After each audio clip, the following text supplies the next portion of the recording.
Hola, soy Tania Son del Departamento de Psicología, Educación y Salud del ITESO. Les doy la bienvenida a la presentación del libro Entrevistar en Psicología. Esta es una obra colectiva en la que participan académicas y académicos del ITESO.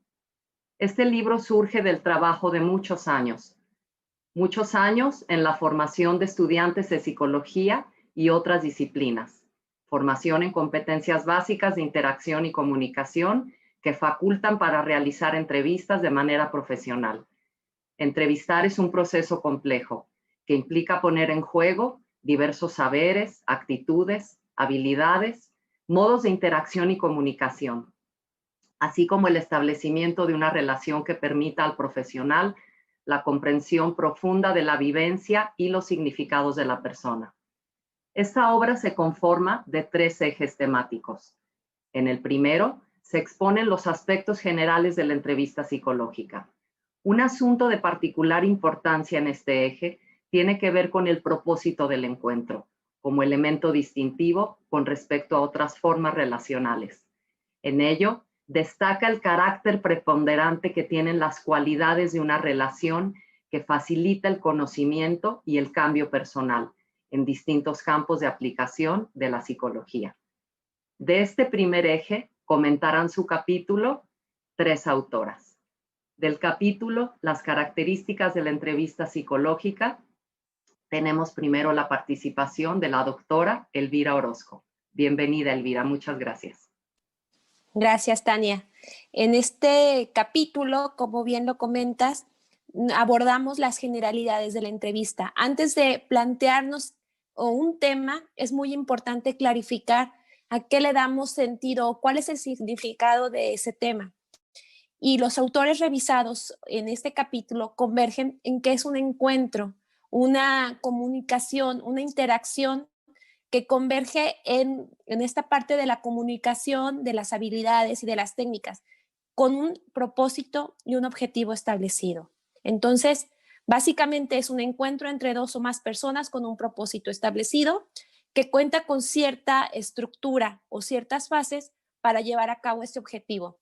Y dependiendo del objetivo o del propósito, es que se establecen las técnicas o las estrategias a abordar en esa entrevista.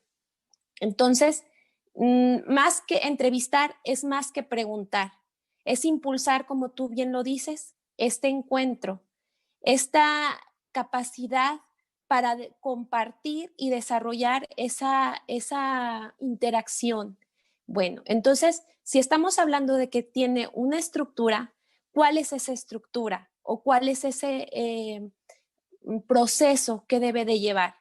Básicamente se compone de la parte inicial, donde es el encuentro, donde se establece el rapport, y bueno, no me voy a ampliar mucho, está la parte del desarrollo, que aquí se ponen en juego o diferencian mucho la parte de cómo lo hace la trabajo la entrevista o el entrevistador, y bueno, está la parte del cierre.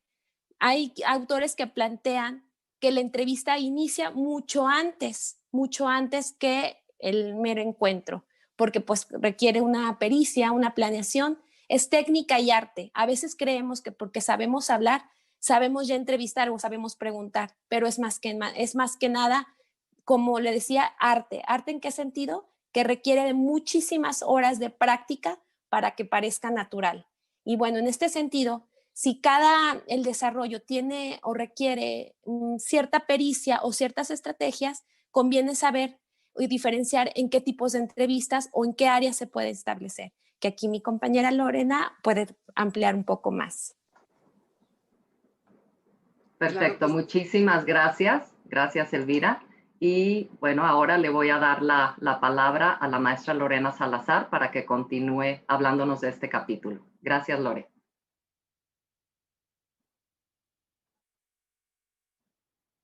¿Puedes prender tu micrófono, Lore? Sí, muchas gracias. Como decía Elvira, esta continuidad dentro de la entrevista tiene que ver mucho con el objetivo o el propósito de lo que en un momento dado nosotros estamos buscando. Entonces, las entrevistas también tienen varias clasificaciones. Una de las clasificaciones tiene que ver con la estructura. O sea, nosotros podemos encontrar entrevistas que son muy estructuradas, que de alguna forma ya tienen como las preguntas muy planteadas, y podemos también ver estructuras que no son tan rígidas, pudiéramos decir que no están estructuradas, son más libres, y también podemos encontrar aquellas que son mixtas, que de alguna forma pueden tener al inicio cierta estructura, pero luego ya damos la libertad a que la persona en un momento dado pueda explorar o pueda compartir lo que ella en un momento dado quiera. Por otro lado, también dentro de la estructura tenemos el tipo de preguntas. Podemos hacer preguntas abiertas, podemos hacer preguntas cerradas, más concretas, o podemos también hacer preguntas de opción múltiple, ¿sí? Y dentro de todo esto, pues también tiene que ver mucho el estilo del entrevistador. En el estilo del entrevistador podemos ver que podemos ser más directivos, que en un momento dado nosotros podemos tener ese rol, ¿no? De en un momento dado saber hacia dónde queremos dirigir esta entrevista. Puede que en ocasiones también sea un estilo más libre, en el sentido de no directivo, para dejar que la persona precisamente sea la que en un momento dado tome el ritmo de esta entrevista y pueda hablar de lo que desea. Por otro lado, ya como punto final, tenemos los diferentes escenarios o áreas donde podemos realizar estas entrevistas. Y estas pueden ser en el área clínica, pueden ser también en el área laboral, organizacional. Podemos también encontrar las entrevistas en el área educativa y podemos también encontrarlas en el área de investigación. Podemos también ver que la entrevista no siempre está vinculada al área de la psicología. Podemos encontrar también otras profesiones que hacen uso precisamente de la entrevista, como puede ser la entrevista periodística o como puede ser también la entrevista de mediación. Esto sería básicamente lo que comprende esta primera parte de este capítulo.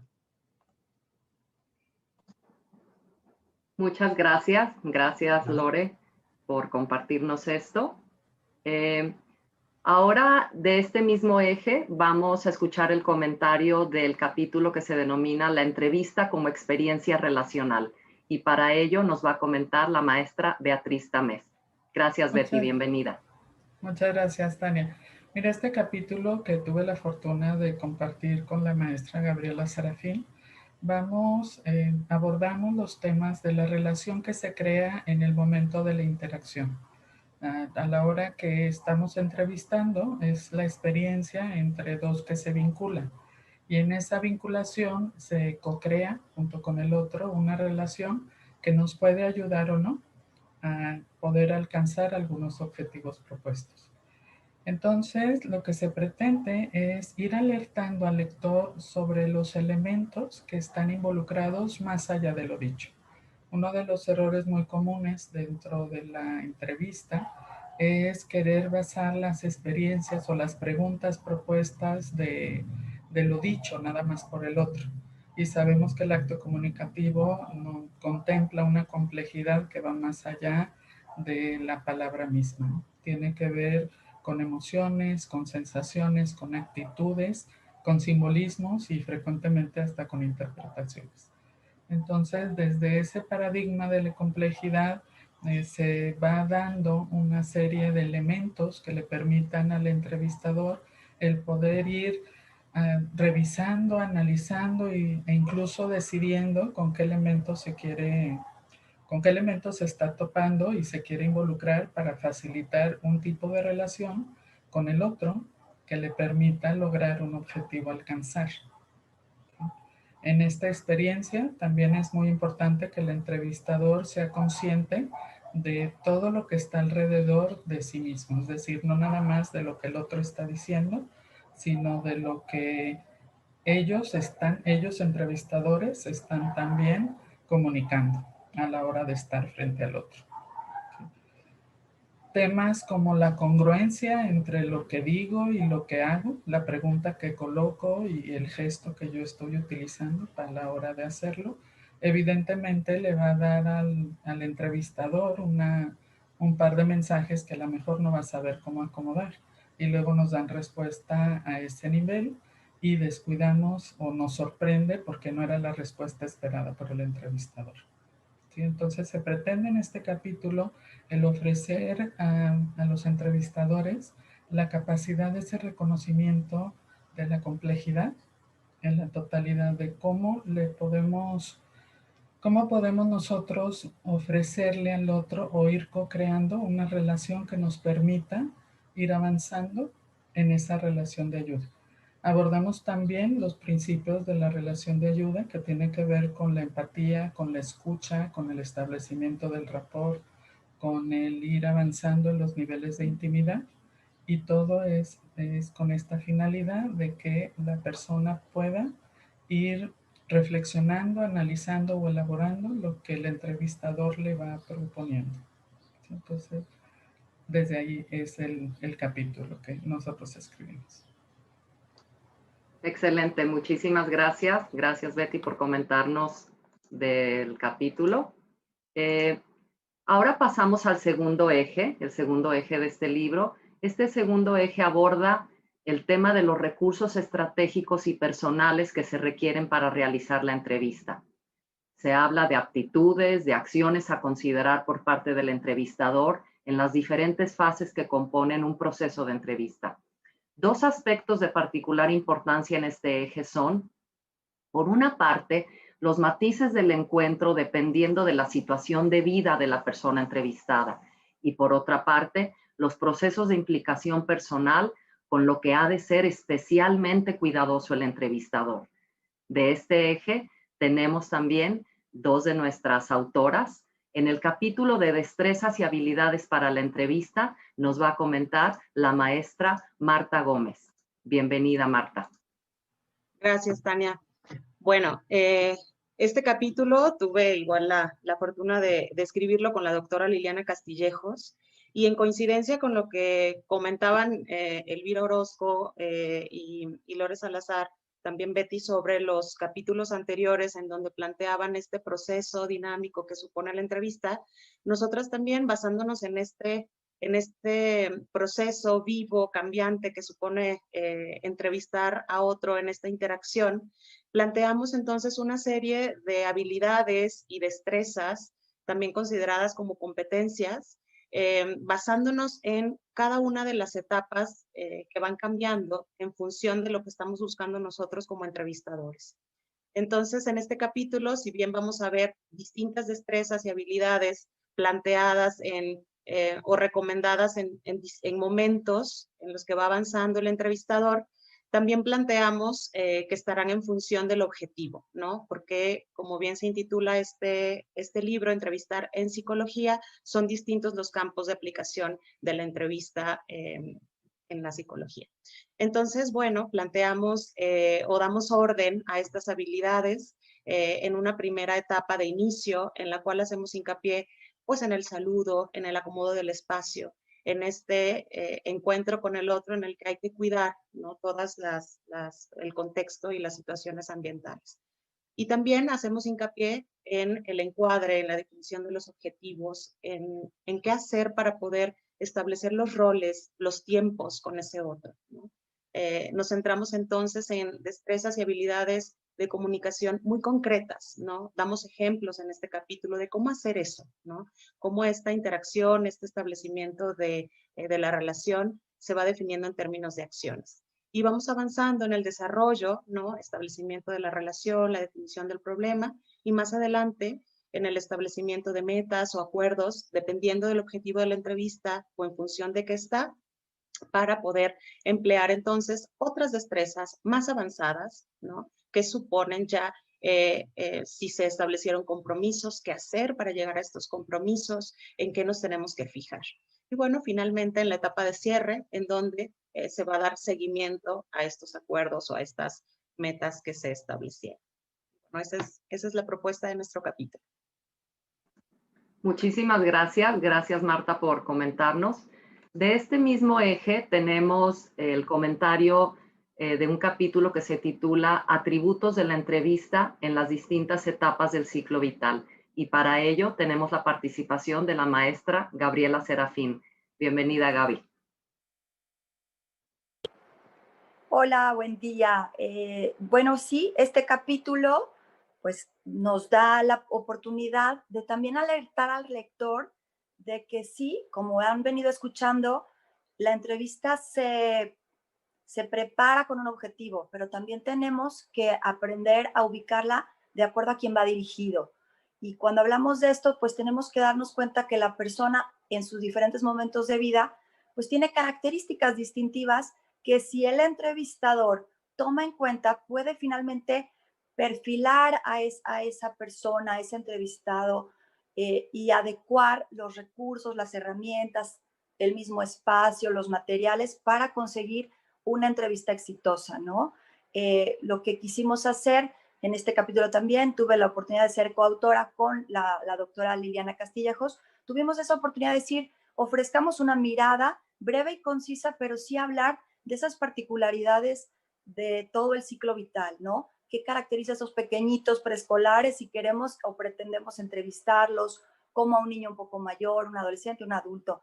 Porque evidentemente, pues no es lo mismo, ¿no? Y estas características que ofrecemos aquí para el lector va a permitirle eso, como ubicar a quién voy dirigido, qué puedo esperar de esta persona, cómo adecuar entonces mi lenguaje, mi cercanía, hasta la duración de la misma entrevista, ¿no? Ser prudente en este sentido. Y pues en un primer momento en el capítulo eso ofrecemos características pues como distintivas para que de esa adecuación o de esa mirada más sensible al otro podamos pues bajo el propósito de la entrevista que tengamos enfrente, bueno, dar los recursos hasta la actitud del lenguaje para acercarnos al mundo del otro. Algo importante que rescatábamos eran ejemplos tan sencillos como esto. Mi lenguaje no puede ser el mismo ni en cuanto a tecnicismos, no puede ser lo mismo arribar una pregunta para un pequeño de 6 años como se la puede hacer a un adulto mayor. Cada uno requiere de nosotros una sensibilidad y una adecuación importante a quién es ese otro y cómo me le acerco, ¿no? Y en la segunda parte de nuestro capítulo, de alguna manera, damos esa continuidad y permitimos que el lector se empape un poco más de qué particularidades ya dentro de la entrevista hemos notado con el paso de los años, hemos advertido también a través de la lectura de otros autores, para precisar, para advertir cosas tan importantes como qué tan largos o cortos son los periodos de atención de un pequeño, ¿no? Como si quiero someterlo a una entrevista de 30 a 40 minutos, pues la atención se le va a ir tal vez a los 8 o 10 minutos. ¿Qué puedo hacer ahí? ¿No? ¿Qué adecuación puedo hacer para que siga siendo un encuentro exitoso, para no perderlo, al contrario, interesarlo, motivarlo y ahí adecuar las herramientas, ¿no? Si vamos a dibujar mientras platicamos, ¿no? O con el adolescente advertir cosas como esa supuesta rebeldía que de pronto etiqueta a los adolescentes. Bueno, ¿cómo me enfrento a eso? ¿Cómo si eso lo entiendo desde su propio momento de desarrollo, ya no es un obstáculo, ya más bien es una condición que se va a dar, se puede dar dentro de la entrevista, dentro de ese encuentro con él o con ella, ¿no? Y cada una de las etapas tiene cosas muy peculiares que si podemos advertir y las tenemos como una condición dada a la cual ya estoy abierto a atender, pues de alguna manera ajustar mi manera de encontrarme con el otro, me va a permitir que fluya mejor, que favorezca la comprensión, que el sujeto entrevistado se sienta cómodo en ese encuentro conmigo, que podamos arribar a los objetivos propuestos.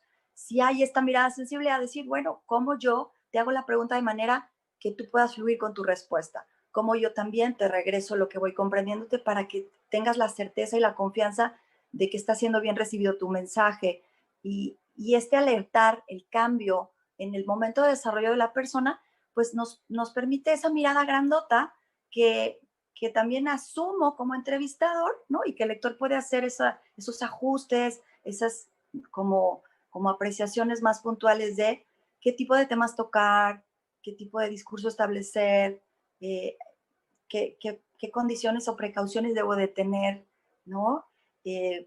Algo que, por ejemplo, sale mucho en la literatura es, hay autores que incluso hablan de entrevistados difíciles, ¿no? Puede ser el adolescente, puede ser el adulto mayor. Y yo digo, no, si tú sabes ver el momento de desarrollo de esa persona, eso que algún lector puede optar, decir como algo difícil, puede ser simplemente una característica que desde la comprensión del entrevistador pueda pues hacer que el encuentro sea más agradable, más grato, en donde podamos perfilar el tipo de preguntas, el formato, para ahora sí que dar las condiciones necesarias para que ese encuentro se dé de manera más natural, adecuada a ese momento de desarrollo, a ese tipo de vivencias que la persona atraviesa y que puede ser, al contrario, más que una dificultad, un gran recurso para que el encuentro pues se vea favorecido. Y ese fue como la gran intención detrás de este capítulo, de acompañar al lector a perfilar, a darse cuenta que es qué quiero saber, pero a quién va dirigida mi entrevista, ¿no? Y en eso, pues precisar con precaución cosas que pueden ayudar a que sea una mejor entrevista, ¿no? Un mejor encuentro. Gracias, Dani. Muchísimas gracias, Gaby. Gracias por comentar este capítulo. Bien, tenemos por último el tercer eje de este libro. Este eje plantea modalidades de la entrevista psicológica. Específicamente se plantean 3 modalidades: la entrevista en intervención en crisis, la entrevista desde una perspectiva fenomenológica y el proceso de entrevistas en profundidad que se utilizan en la investigación cualitativa. En este eje tenemos la participación del doctor Salvador Moreno, que nos va a comentar acerca de su capítulo, Una perspectiva fenomenológica para entrevistar. Bienvenido, Salvador. ¿Qué tal? Gracias, Tania. Pues efectivamente en este capítulo lo que hago es presentar una mirada, un modo de escuchar, un modo de acercarse a la comprensión de las otras personas. Y esta mirada, este modo de escuchar, este modo de estar con otras personas, centra su atención primordialmente en la comprensión de la experiencia vivida de la otra persona. Este asunto de la comprensión de la experiencia vivida es quizá algo que ha cobrado fuerza cada vez más, sobre todo en el campo de la investigación, pero que me parece también de muchísima utilidad en otros campos como la orientación, la consultoría, la psicoterapia, el trabajo social, la ayuda o la asistencia, por ejemplo, a veces con situaciones de enfermos terminales, el trabajo social. O sea, realmente tiene una diversidad de aplicaciones cuando nuestro centro está el querer comprender cómo es que estas personas con las que estamos trabajando están viviendo sus situaciones de vida, para desde ahí poder apoyarlas, ayudarlas, ¿no? El capítulo presenta entonces como los fundamentos filosóficos, conceptuales, para entender a qué le estamos llamando esto de perspectiva fenomenológica, a qué le estamos llamando la experiencia vivida, cómo acercarnos a la comprensión de la experiencia vivida, y ofrece también algunos criterios orientadores. No es tanto una cuestión de dar procedimientos muy concretos, sino más bien criterios orientadores para, desde la relación misma, que es algo en lo que se insiste mucho en el capítulo, la importancia de la interacción y modos concretos de interacción, cómo captar la vivencia, por ejemplo, con la propia sensibilidad corporal, ¿no? Que es una herramienta también muy valiosa y poco atendida, justamente para desde ahí poder captar y comprender la experiencia y la vivencia del otro.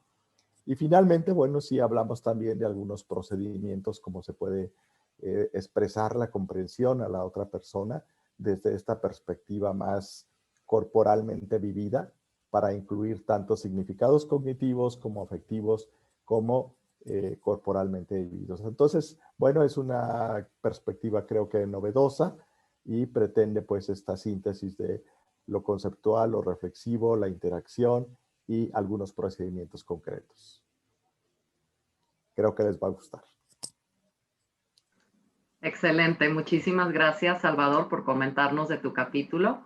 Bueno, como pueden ver, este libro es rico en contenido, es rico en posibilidades, da opciones para diferentes situaciones y escenarios de la entrevista.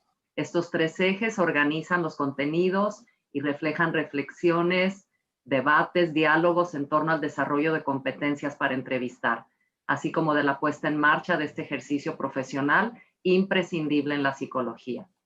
La claridad y la variedad de las colaboraciones que se incluyen en los 3 ejes descritos permiten enriquecer el ámbito del entrevistar, a través de las múltiples formas, texturas, matices y posibilidades que los diferentes autores y autoras proponen y comparten desde diferentes visiones y trayectorias profesionales. Estamos seguros, estamos seguras que les va a ser de interés y de muchísimo provecho para favorecer este modo de interactuar que permite distintas posibilidades. Muchísimas gracias.